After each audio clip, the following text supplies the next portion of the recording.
Putain, je le crois pas.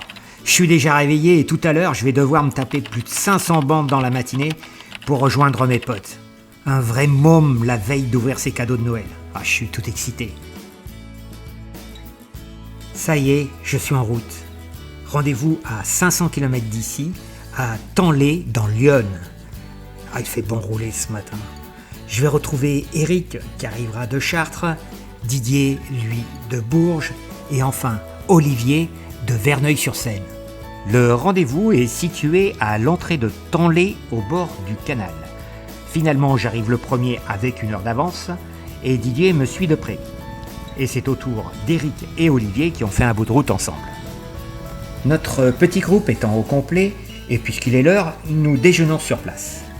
260 km nous séparent de Gérardmer par l'itinéraire prévu par Eric. On passe par Châtillon-sur-Seine, au nord de Langres, où nous nous arrêtons prendre un pot, Bourbonne-les-Bains, et par le col de Saplois, Gérardmer, et plus précisément l'hôtel de l'Écho du Lac, où nous ferons étape. Avec cette douceur estivale, nous dînons à la terrasse de l'hôtel et une balade bucolique sera nécessaire pour digérer ce copieux et excellent repas.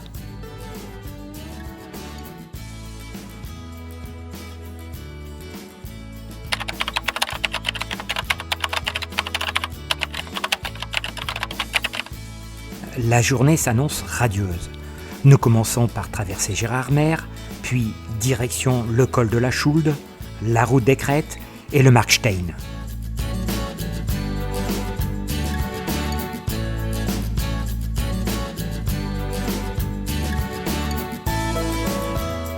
Après un petit café, on trace jusqu'à Cernay, où nous prendrons l'autoroute pendant quelques kilomètres, histoire de passer Mulhouse et la frontière avec l'Allemagne, et se retrouver très vite dans la forêt noire.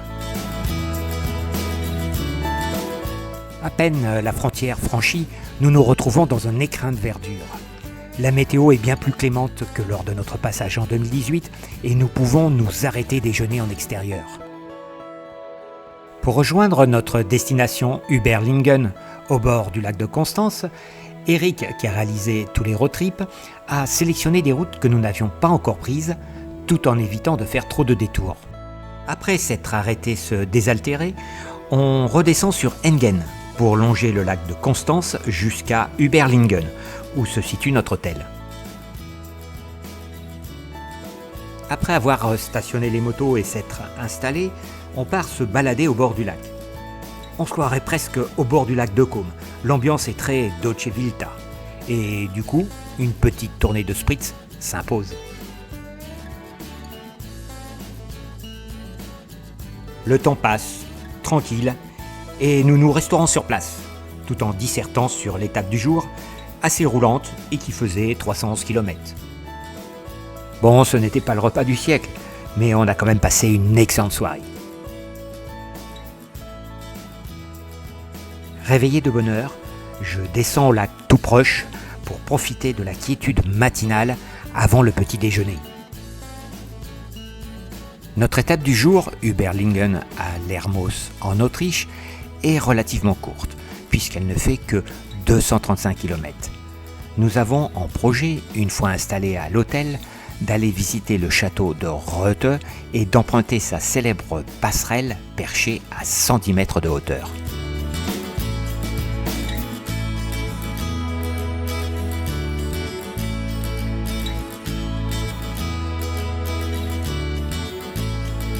À l'occasion de notre pause café du matin, on rencontre ce beau petit sidecar. Au fur et à mesure que les kilomètres défilent, le paysage change pour devenir plus escarpé. Quelques nuages font aussi leur apparition, mais sans menace de pluie.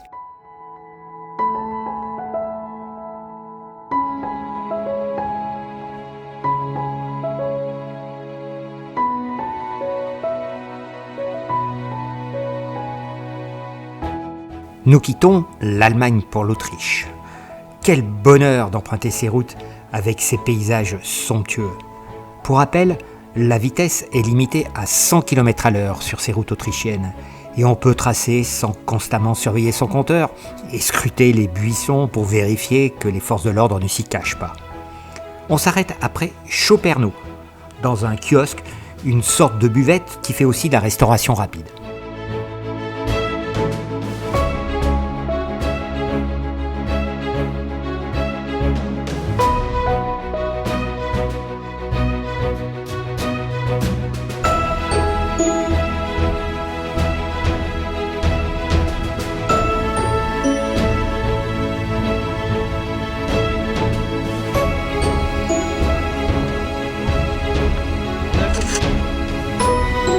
Et c'est reparti.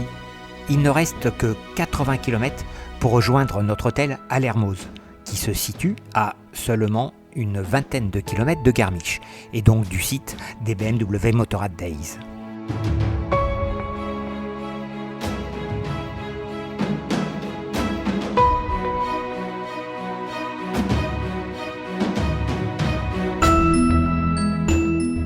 La météo devient de plus en plus ensoleillée. Et peu après avoir passé le village de Stanzar, on tourne à droite et on quitte la route principale pour un itinéraire bis tournicotant à souhait dont Eric s'est fait une spécialité. Du reste, il semble avoir des fourmis dans le poignet droit et a envie de s'amuser un petit peu. Solidaire, je me sens obligé de l'accompagner. Et mes 125 petits mais vaillants poneys résistent comme ils peuvent aux watts de sa XR jusqu'à ce que ça devienne plus roulant.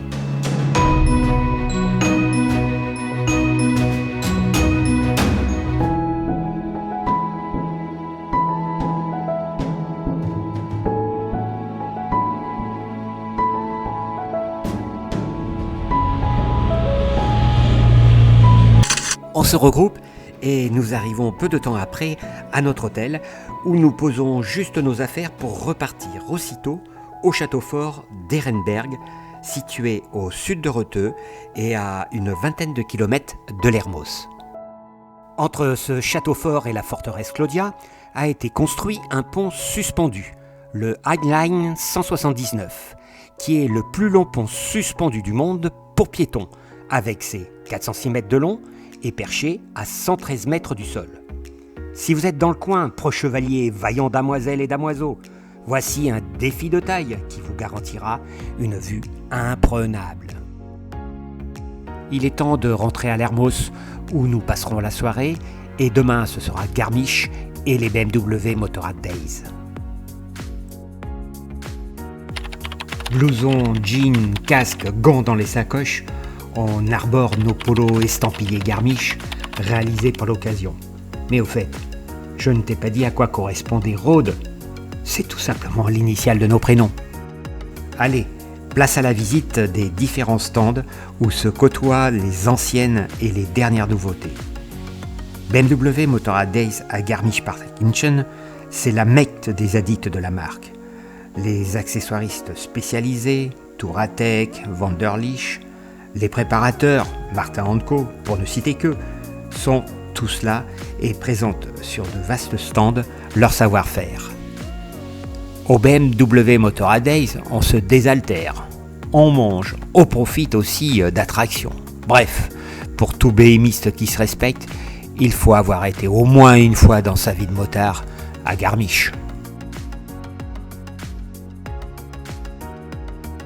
Au stand du motoclub BMW France, nous rencontrons la nouvelle directrice du département BMW Motorrad France, Nathanaëlle Emmerich elle-même, avec qui nous discuterons un beau moment. Attraction à ne pas rater aussi, le mur de la mort, où les pilotes convient un spectateur au hasard à les rejoindre dans l'arène. Enfin, au hasard, comment dire, la demoiselle avait quelques atouts.